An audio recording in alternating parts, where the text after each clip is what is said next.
What is going on, everybody? Happy Sunday. Bobby Fye, Eric Sheets Haber, Jake Rohde. We are going to be talking through this very, very, very weird NFL slate, which I'm actually looking forward to because we got, Sheets, this would be the epitome of a Sheets slate. The no total higher than 45.5. We could get a low scoring one in there possibly. But a lot of interesting things to do. I haven't slept much, so I've been doing a lot of research this morning.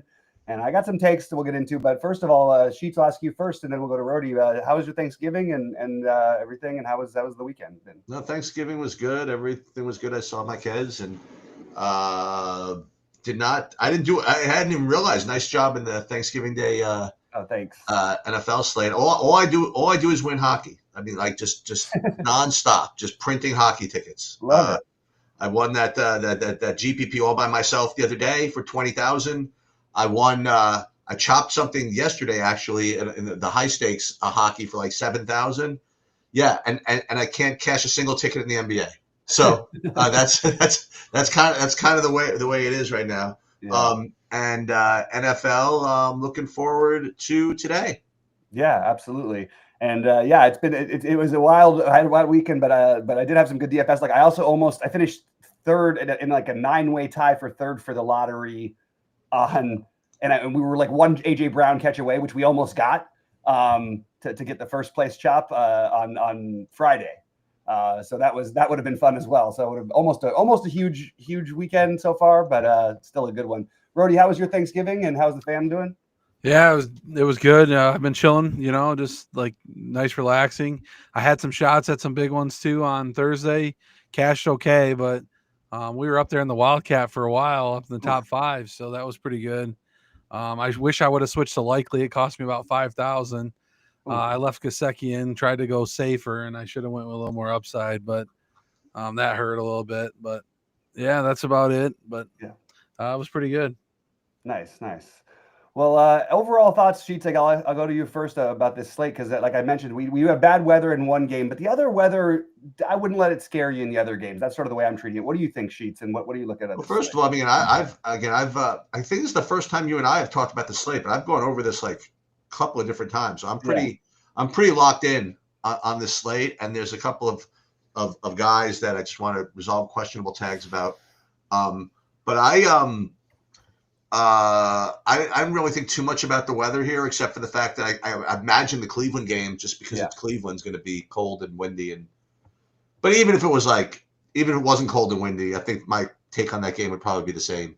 But what other weather might there be? Like the Jets? The other ones have minimalized a lot since earlier. Oh yeah, I didn't really factor any of that in at all. Yeah, so really that was the main one, but it's just not beautiful in Carolina. It's not beautiful in for the Jets, but it's fine. It's it's nothing crazy. But Pittsburgh is not a great, it's always a little tough because the wind gets going there. But you have two quarterbacks that don't really care about wind, so it doesn't bother me as much. And then also, I guess the Denver Washington tonight could get up some serious wins, but that's the only other one. That's for the evening slate.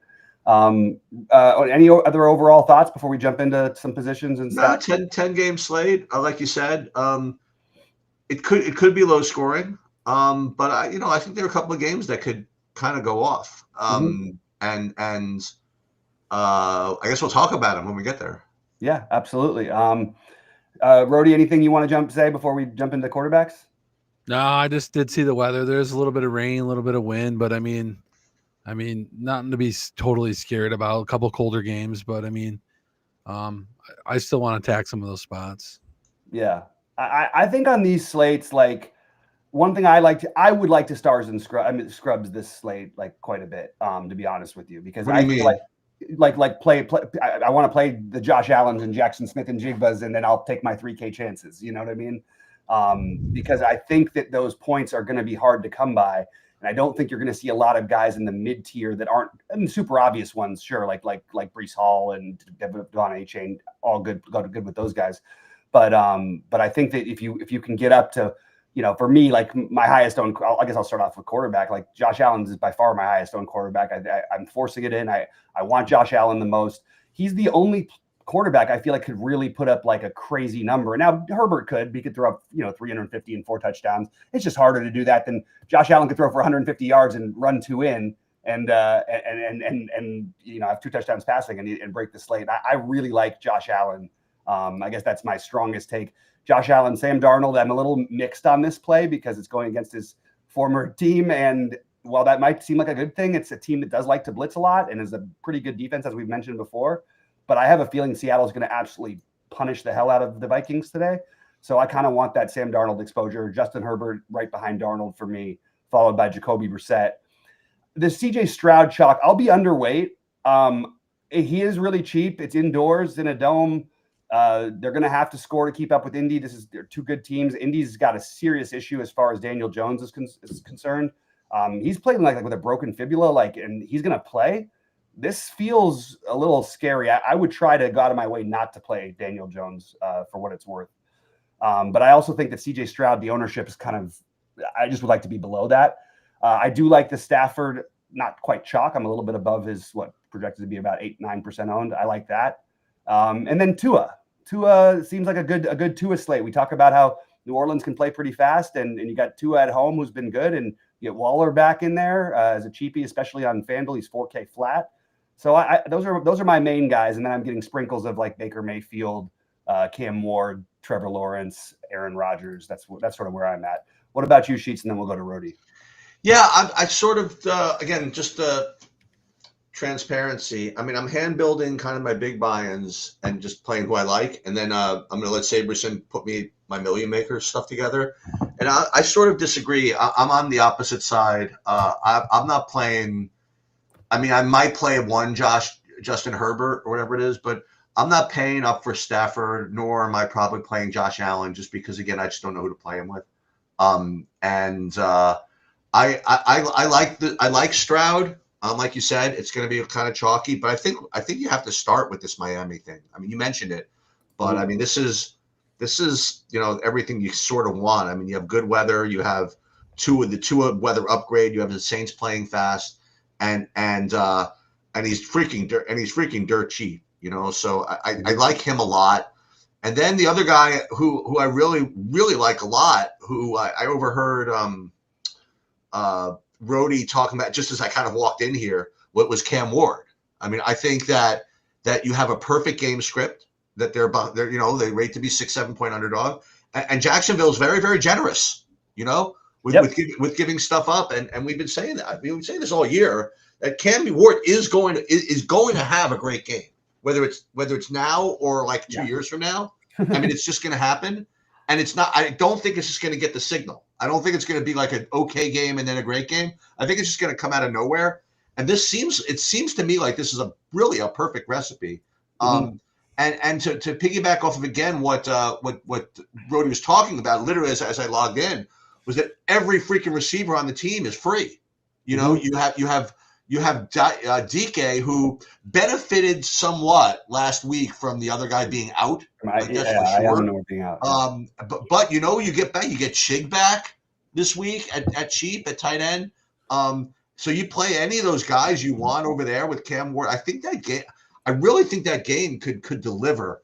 So I do like Cam Ward quite a bit. So for me, like top kind of like hand buildy type quarterbacks would be what's his name? Stroud, Tua, and Cam Ward. Yeah, and I think the way you're going, not necessarily with those guys, but I do think in general, I mean, with Stroud for sure, but I think that in general, that is going to be the build, which is why I want to force in the Josh Allen. I think people are going to play these 4K guys and 5K guys a lot. And I just think that, Josh Allen, I just don't see another quarter. We don't have another guy who can do what he does running and passing. And also after the losses they've had recently in a spot that's much better for them against the Pittsburgh defense that I don't believe in. That's sort of my argument for the Josh Allen. Just like, remember I used to say, like with basketball, with the center spot on FanDuel, for example, like you just win the position. Just if you can get the highest price guy and then figure out other things to do, and you can just crush the position by like maybe 10 points, I think there's a chance Josh Allen could do that. But I hear what you're saying from a logic standpoint. Well, the other thing, again, I also prefaced it by saying that this was going to be like kind of my high buy-in, like kind of guys, like I'm not going to force those types of plays into the Millie Maker, because as you mentioned, there's going to be nothing earth shattering about any of those takes, Now I didn't realize that, however, and this is like one of the things you worry about when you hand build, you miss this stuff. I didn't even realize that Waller was back or like in play. So I think if you are going to hand build Miami stuff, I think he's got to be a part of it. He doesn't have to play him, but I mean, he's definitely a part of the equation.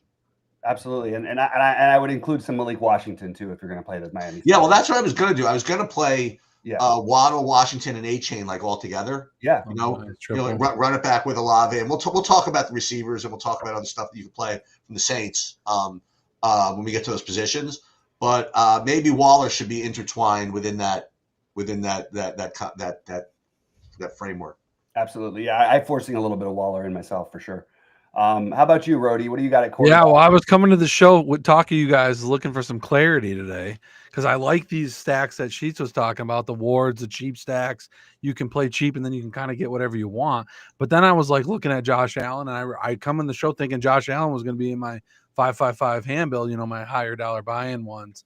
And now I'm kind of mixed, like which direction do I go?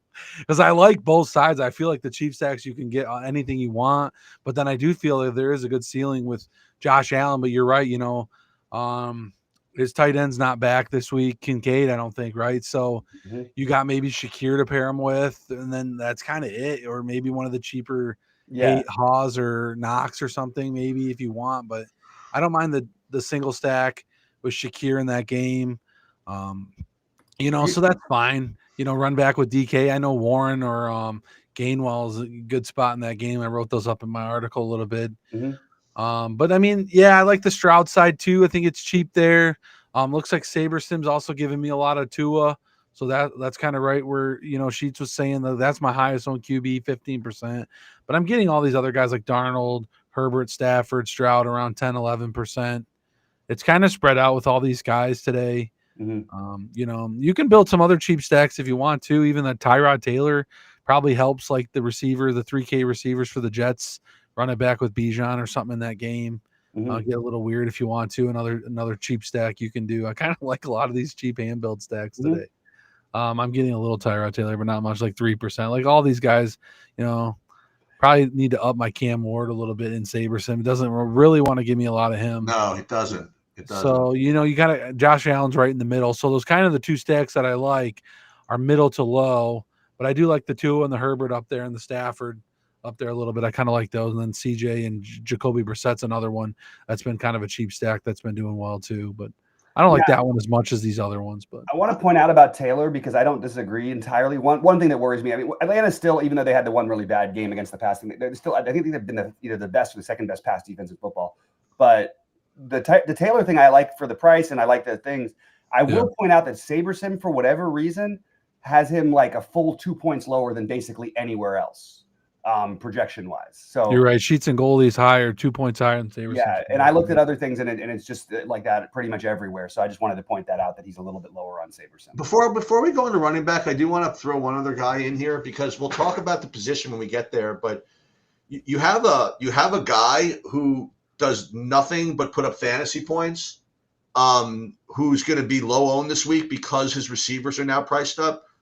You have Jacoby Brissett, going into Tampa, and we know we're not running against them, So, and Arizona doesn't run anyway.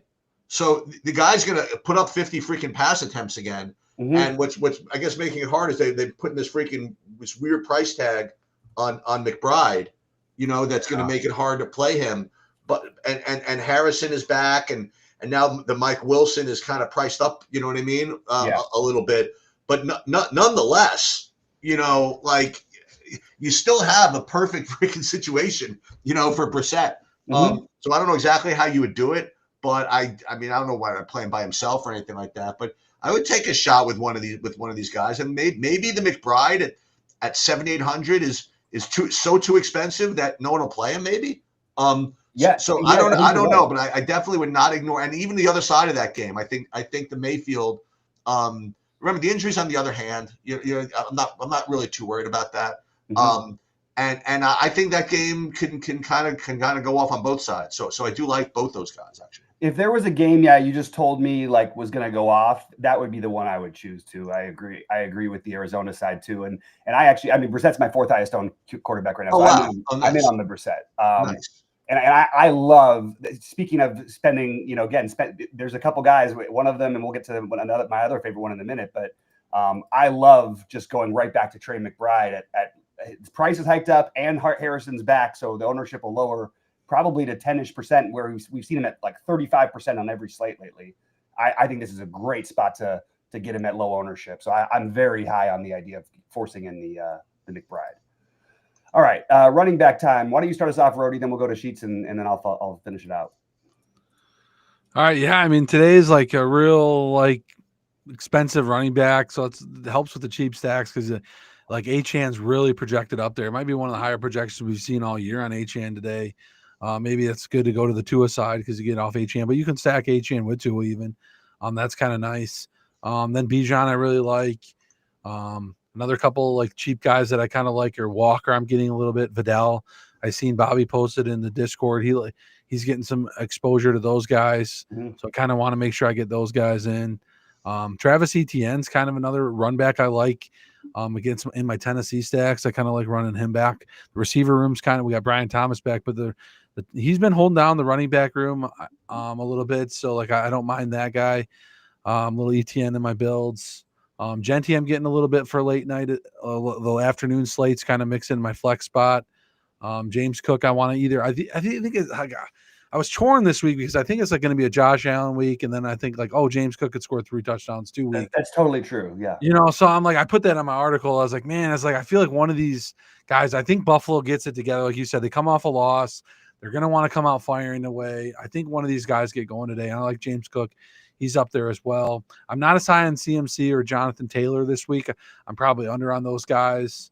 And then maybe Breece Hall's he's popping a little bit as well and some stuff that I'm running. So, that's kind of where I'm at. And then I'll let you guys take some too. Yeah, absolutely. I understand all that. I have a very strong take. I'll get to it in a minute, but I'll let Cheats go first on the running back. All right, so let's first start with this A-chain with obviously the great projection, but again, not to overstate this game, but what the hell is wrong with this Neal guy on the other side? All he did, he got dumped off to him every freaking play last week. When they were trying to come from behind. And I think it's going to be more of the same. The one thing, and we'll get to this when we get there.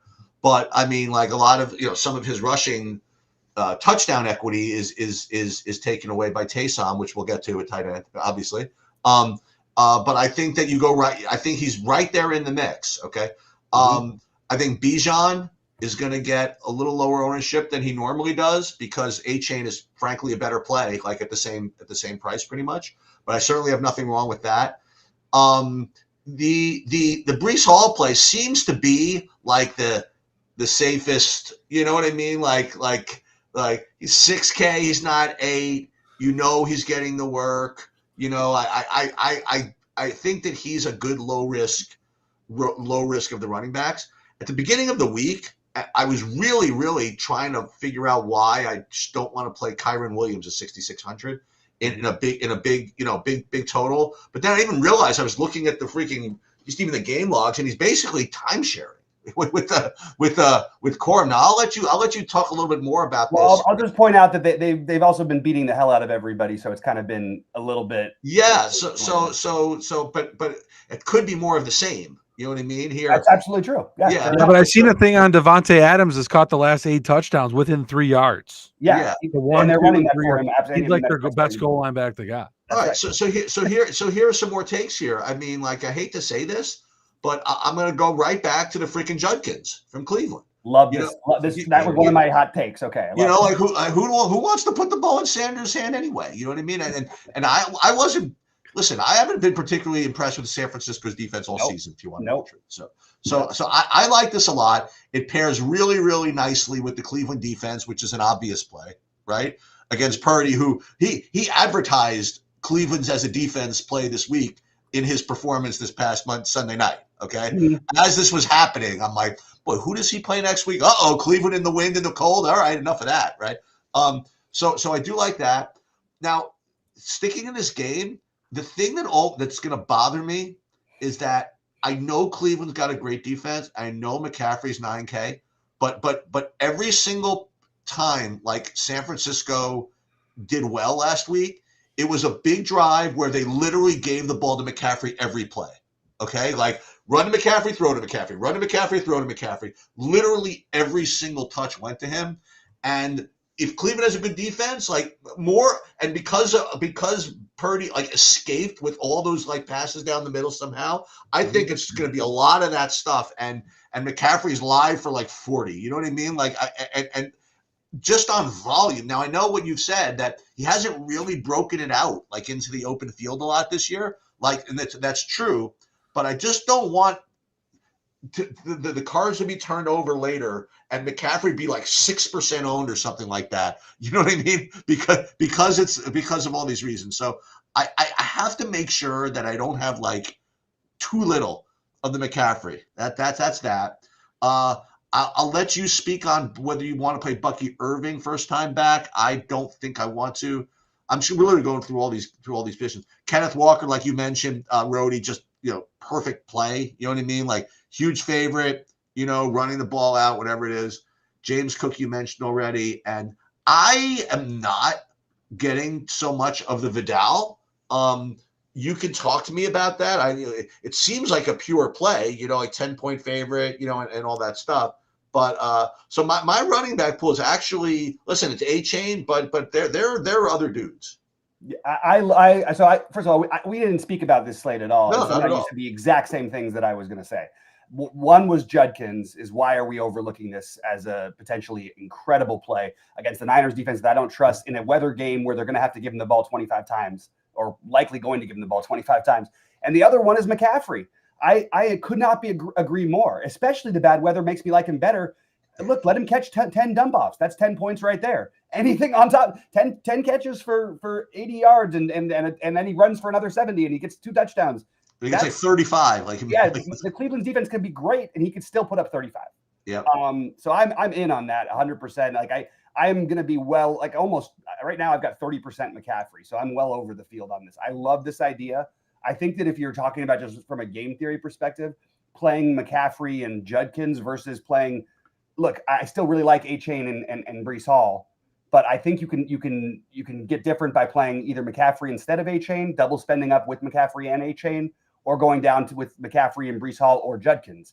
I really like that idea, and I think it makes a lot of sense.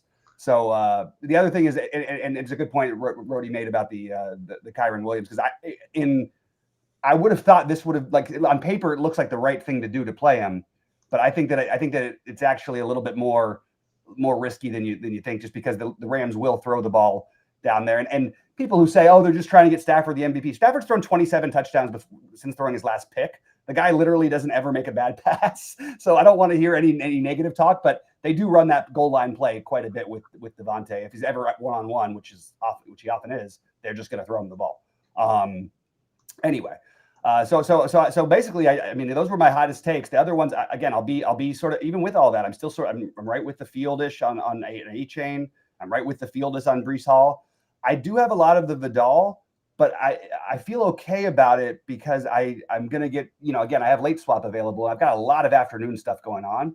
So I don't necessarily know that I'll end up with as much Vidal as I currently have, which is like 30%. I think I'm probably going to end up closer to 15 or 20. If you told me that we couldn't late swap, I think I would end up with like 10% Vidal. But I want to I like the afternoon games a little bit better than the morning games. So I'm happy to have a little bit more to start off with, and then I can always adjust it later on. But yeah, Sheets, really, whether it works or not, I think that it's the right move to take a shot with this Judkins, and I think it's the right move to play McCaffrey. Oh, and also the other one who's going to be a little bit lower owned and is actually a little, right at the same price as A-Chain.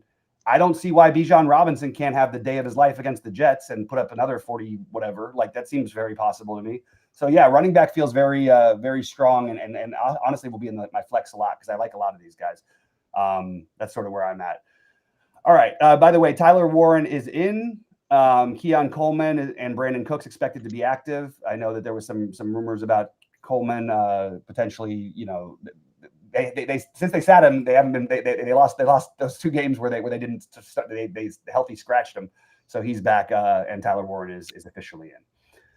All right. Why? And by the way, Tyler Warren is probably, well, we'll get to it in tight end, but that's probably more relevant than people think. So just wait for the projections to update, because I do think that his projection was reflecting that he really may not play.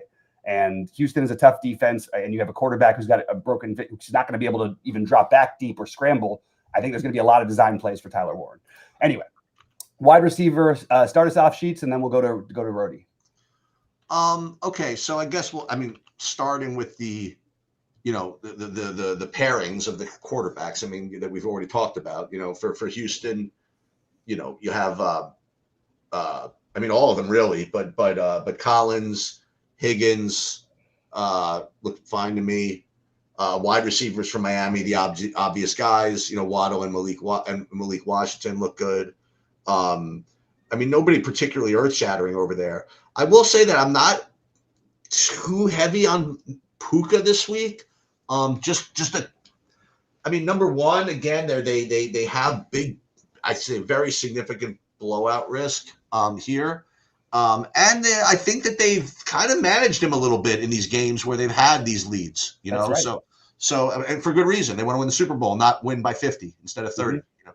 Mm-hmm. So I'm not too heavy on that. And I have to say that if I'm gonna say that, I have to say the same thing about JSN. It's the same type of idea. They rate to be a big favorite, and without having to put the hammer on them. It's a tough price tag to kind of get to. So listen, I'll get there probably, but whatever. I like these game script guys, and I'll tell you, and this is, I think this guy's going to end up being like pretty chalky. Is Olave? How is he not? It's like a perfect scenario for him. So I think he's like obviously a very, very strong play as a run back over there. And then I think that for all the reasons why, Nakua might not be like such a great play, I think McMillan's like almost like an elite play for Carolina. They're going to be having to pass, pretty early, I think, and pretty often. And he's obviously the number one guy over there. So I just like him as a one-off. I wouldn't stack him or anything like that with Bryce Young, because you need a little bit more efficiency for me to actually put the quarterback in there. So I do like McMillan as a wide receiver over there. And aside from that, just kind of the normal guys that are paired with the staff. I like DJ Metcalf for Pittsburgh, I suppose. Those are my takes actually. Yeah, makes a lot of sense. I guess I'll go and then I'll let Rody close this. All right, Rody, why don't you go actually real quick? No, you can go. I was just noticing something about my builds, and I just think this weird love for this Titans defense is just freaking me out. They're so cheap. I don't mind that. Yeah, it's fine. It just feels like I don't want a ton of it, but I don't mind that. I feel like there's this is a slate where I feel like I can actually talk myself into trying to go out of the way to get some defenses that I want, because I think there are going to be some high scoring defense. I think there's going to be defensive touchdowns. I know it's hard to pick those out, but I just envision Seattle at 28-0 with 2 defensive touchdowns in the first quarter. You know what I mean? If we look at the end of the first quarter, they've already got 35 or something. Anyway, but moving over. So I'll go. JSN is my highest owned receiver currently. Again, I'm more okay to have some flexibility because I've got a lot of this afternoon stuff. Jalen Waddle, Khalil Shakir, Nico Collins, Puka, I have all at 20%.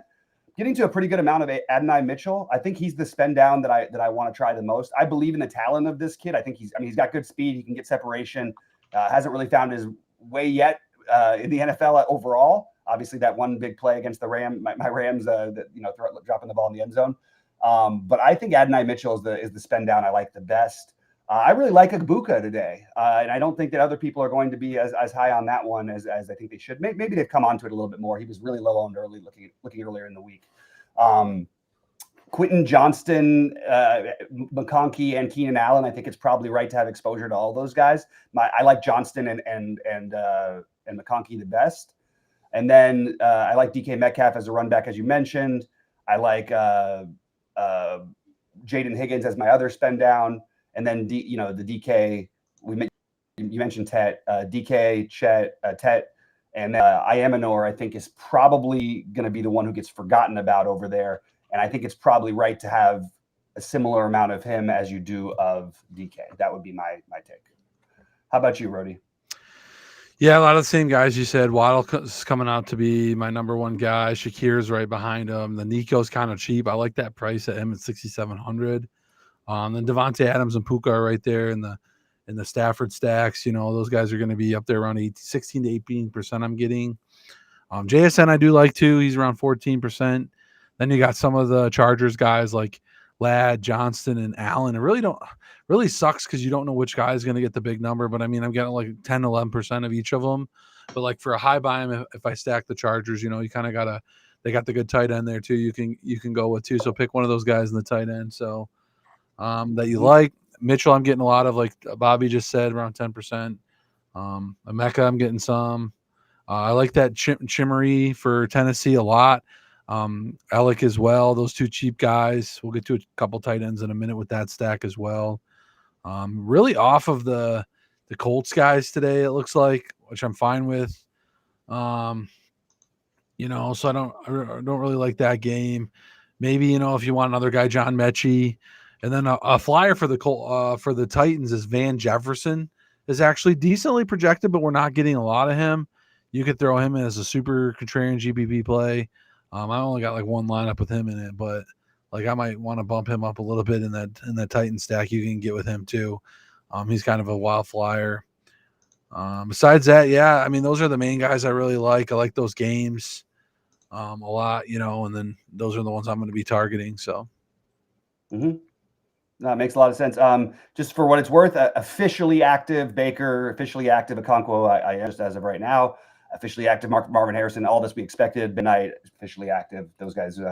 So at least we don't have to worry about anything changing. Yeah, Chig's active officially. Olave's active too. So some good news coming in. Yeah. All right. So tight end is interesting because all season long, we've been saying like tight end has been so loaded on these slates, right? I think it's wild this week. It's wild. And that makes me feel like, okay, I'll just play Trey McBride and figure something else out with my cheap. There's plenty of cheap receiving options. Some of them are going to hit. You know what I mean? Why is everybody giving me like all this Arondé Gadsden? I don't exactly get it. I guess Gadsden. I mean, because first of all, he's probably a little bit too cheap. The ceiling, the upside is very, very high against in this matchup against the Raiders because it's everybody bumped. But you're right; it does feel like a little bit over the top. I am under the field on him for what it's worth right now, but I do have a good amount because I'm going to be late swapping a lot. I have a lot of him. I have a lot of AJ Barner. I've been talking about this guy all year long. I like the way they use him. You also get the quarterbacks. I mean, the sneak option potentially near a goal line. He gets those plays as well as potential, the targets. I understand the logic behind the Kyle Pitts thing, and I want to just throw back. I forgot to mention this before. I think Darnell Mooney is an incredible tournament play for what it's worth. He actually had a good rapport last year with Cousins. Usually prefer him indoors. Feel like he's being a little bit underprojected. I would like to get to some Mooney, but that's the reason I'm talking about it now for tight end is because I do think this Pitts ownership might be a little bit more than I want to. I'd like to be below the field on it, I guess is what I'm saying. So even though I'm getting to some of it, I'm below the field. I like the Barner. I like the McBride. I really feel good about trying to go out of my way for McBride. And then we just talked about him, TJ Warren. If you're looking to spend down, I'll just point out, I think Colby Parkinson now has touchdowns in 3 straight games for the Rams. We also don't have, and he's officially the tight end 1, although they play 3 tight ends. I think because of that, people are under projecting him. His projection is around 6 or so. He's put up, 13, 12, and 10 in his last 3 games. He's 2,800. That sounds pretty good to me. And then I don't hate the Brock Bowers if you can get to it. I'm just having trouble because I'm so much prioritizing the McBride side of it. So that's where I'm at. How about you, Rody? And then we'll go to Sheets. Yeah, I mean, all those guys. I'm getting a lot of Barner as well on the Saber Sim. Kyle Pitts, top guy, and then I'm getting a lot of Gadsden. Gadsden more in the flex. It looks like a lot. So they're forcing some double tight ends in the flex. McBride, Barner, Gadsden. Like those are the highest guys in the flex for me too. It looks like a double tight end. They like a lot of Saber Sim this week. I like Gadsden. He's got good upside in that stack. He'd probably be who I'd pair Herbert with. Dalton Schultz actually looks good. The Colts actually give up a bunch of tight end. I wrote that up in my playbook this week. He's at 3,800. I kind of like him. I'm getting a decent amount of him, around 10%. I kind of like that. Parkinson is a guy that I stacked with Stafford in a couple of hand builds at 2,800. I like that price. a lot. And then Chig is back, but Gunnar Helm's been getting a lot of work for the Titans. Yeah. He's 2,600. You can throw into a couple builds. Mm-hmm. I am getting around 4% of that, so don't mind that spot as well. I mean, those are main tight ends. I'm getting the Bowers, getting the McBride around 7-8%, and then some in the flex as well. So you kind of got to go back and forth between the numbers. Yeah, McBride 6. You're probably going to be at 10 or 11% of those guys with those guys in the flex. So that's good. Nice. Yeah, so I'm real heavy on all those main guys too, plus in the flex. And I'm just going to mention, because Relic is mentioning in chat, he's Kittle's really low owned. I actually like as much as I like the McCaffrey idea, I think Kittle fits a little bit the category. Really good elite defense where they're going to have to throw if you're going to beat it, I think the best way to do it is using Kittle. Your two best players are McCaffrey and Kittle offensively. So I like the Kittle idea. I just wanted to not bad. mention because Relic said it in chat. Sheets, who are you getting to at tight end? Yeah, what's going on? Hey, good to see you, Jordan. Good to see you, Relic. Yeah, so the thing with tight end for me is I'll give you one kind of cheap guy and then like my overall take on tight end, which is really the same every single week. I think people like mess around with these 4K guys and these 4,200 guys, and there's just a huge difference between those guys and like the elite guys, like the McBrides. Okay, now McBride is finally priced like a wide receiver, like he's supposed to be.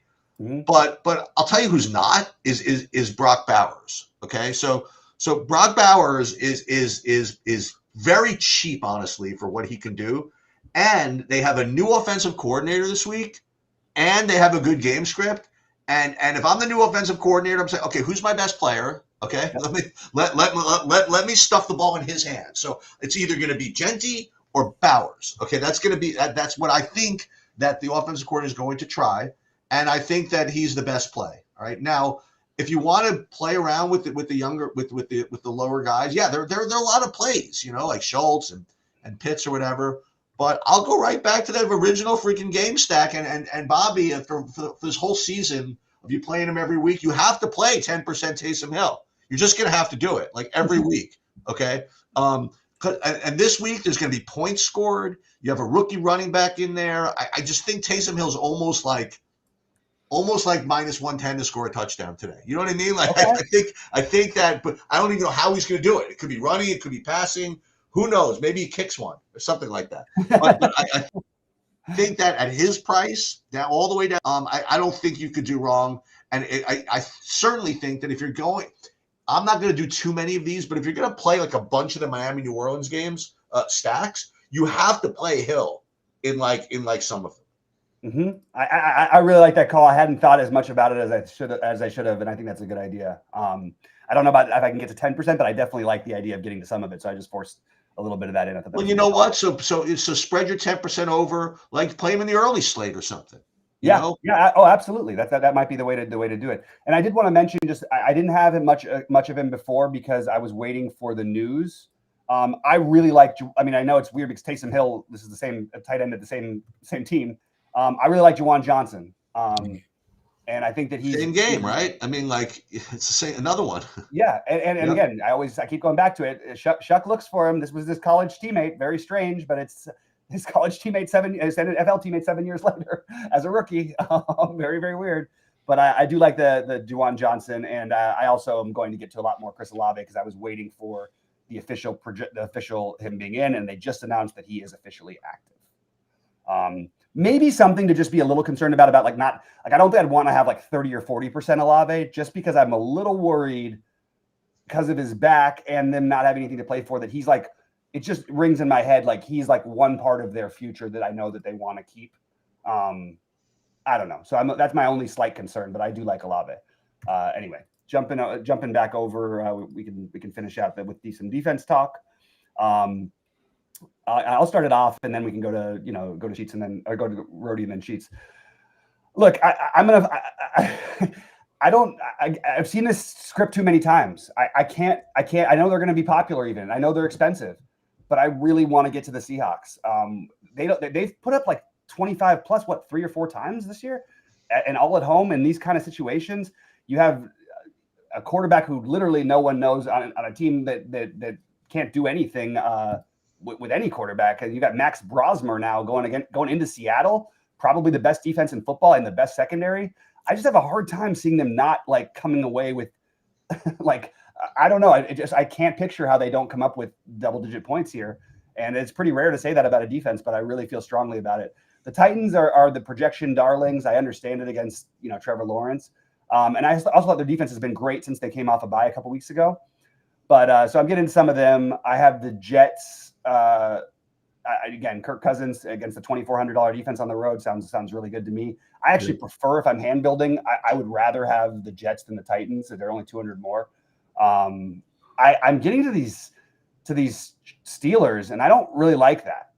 So I think that the projection is just a little too high on SaberSim. They're about a full point higher than Sheets has them for what it's worth on the Steelers. Chargers like a ton. The Chargers are the other one that you'd spend up for if you're not playing the Seahawks. And then the mid-tier ones are like, I think that the Colts, and I think that the Browns, as Sheets mentioned earlier. So those are basically the defenses that I'm using today. How about you, Rody? And then we'll go to Sheets. Yeah, I'm pretty much right in line with all those. Titans, I was building a lot of hand builds. I would use the Jets a lot, 2,400 like that. The Browns at 3K, a couple mid-tier defenses I like. Don't mind the Bucks at 3,200 as well. I know that game can go either way, but yeah, and the Seahawks and the Chargers are kind of the two spend-ups that I really like a lot. Atlanta at 3,500 isn't that bad either. I am getting a lot of the Steelers as well, about 8%, so that seems a little high. But they're only 2,600, so probably a little bit of decent value there. And then, pretty much those defenses, maybe even a little of the Colts, 3,100. I'm getting a little bit of Saints, even 2,800. It's kind of spread out, but those are like 4 to 5% down there. But my main defense are the ones I gave. I like a lot. I like the Jets the most. Nice. All right. Well, I'm gonna wait. Let me go defense. Oh, I'm so sorry. I'm sorry. My bad, Chiefs. Okay. Yeah, I got the order mixed up. My usual rant. I wouldn't play more than 20% of any defense, just in general. Just there's way too much variance in that result. And with that said, with the stuff I'm going to hand build, Cleveland looks very strong to me. The Titans look very strong to me. The other one that you guys mentioned, Rody's Jets, that looks good to me as well. But then, as Bobby pointed out, I said this early in the week. I think Seattle legitimately has, for real, has an 8-point floor. You know what I mean? I don't see them getting less than that. I just don't see the route for Minnesota to score points. You know what I mean? So the only thing that's going to stop Seattle from smashing is just the variance of whether they get pick sixes or not. You know what I mean? They'll get a couple of sacks, you know what I mean, as usual. And so they'll probably get 12, and 12 points is not going to be good enough, honestly. So it's just going to be a question of whether they get the pick sixes or not, But Seattle, I think that if you hand build and build the rest of your lineups, and this is what happens sometimes. You build your lineups, and then you look at what you have left in defense. And you're like, maybe I should change something in my whatever, because I don't want to pay too much for defense. If you like the rest of your lineup and you happen to have 3,900 left, I think it's totally fine to play Seattle. You know what I mean? And eat that salary in there, because I do think that they have a good floor. And again, that's all I can speak about. His defense is really the floor, because you just don't know. Listen. Steelers might be, if they weren't quite as popular, I would say, you know what, like you said, Josh Allen's always alive to do some stupid shit. You know what I mean? From time to time. And if you really want to get funky, as I said every single week, who's always live for pick sixes is Tua. Every week he could flow those stupid little flail passes out into the flat, and next thing you know, it's back for a touchdown. Now it usually happens with the wind and whatever it is, but you want to get ahead of the field immediately. You know what I mean? You play some New Orleans defense, and then you're really doing business. But I'll let SaberSim just kind of run it and do whatever. But my hand builds are going to be some combination of Cleveland, Jets, and Tennessee. Nice. Yeah, I think that makes sense, and I like the Cleveland a little bit too. Although I just think that there's a very big challenge. Well, you could always play San Francisco. right, against Sanders. Yeah, I think we would love to get, but San Francisco's another one of the expensive ones, right? They're 36. 30. That's reasonable though. Yeah. I kind of would like to force. Yeah, Saber wasn't giving me a lot of them though. I'm not getting. Oh, yeah. Yeah, you know what it is? It's partly because SaberSim has them projected significantly worse than, well, a full point worse than Sheets does, for example. So that might be why you're not getting to them as much. But I kind of like just getting a little bit of that. I think that's a good point. I kind of forgot to add that before. All right, I'm gonna go through a few hot takes, and we hit on some. So I think for the $20 millionaire, my bold, ridiculous, or terrible take is that Judkins is going to be on the winning lineup for the $20 millionaire thing. I think Christian McCaffrey is the one I'm actually really committed to with my exposures, that he will be on the winning lineup. The Seahawks defense, which is not anything shocking, and then also for the $20 for the lottery, I think you want to get double-digit percentage ownership of Darnell Mooney. That's my bold take. Any bold takes before we have Rody take us out of here? Yeah, I mean, I think that I don't know how it's actually going to happen because I don't know who he's going to get paired with, but I think Cam Ward is on the winning lineup this week. Ooh. It's only a 10-game slate, and everybody's it's only a 10-game slate, and there's no great total, so it's not, you know what I mean? You don't need to outscore the entire universe. You know what I mean? Like, and like you mentioned before, like Josh Allen is like the only one that you would look at that you have that has that like the big ceiling. So if that's the case, you know what I mean? You're not going to need you only need Josh Allen to not score 30 for you to be in position to be the top scoring quarterback. So I do think that he's always live every week. So I think this is a good opportunity. I think Jacksonville's defense is very, very forgiving. And let's double triple down on that. I think Tennessee wins the game, and I think it's an over. How about that? So I like that. I agree with the Tennessee. Great, yeah. I like Tennessee to win too, and I don't know about the over, but I do like them to win. And I think the over is probably a good bet. I like it. I can sell myself that. Yeah. All right, Rody. Yeah, I might have to consider them in my big buy-in. Sheets really tough. I don't know, but hey, listen, I'm not telling you what to do over the big. I know, no, I know. They've looked very competent since the bye week they had a couple weeks ago. They looked very solid. Yeah.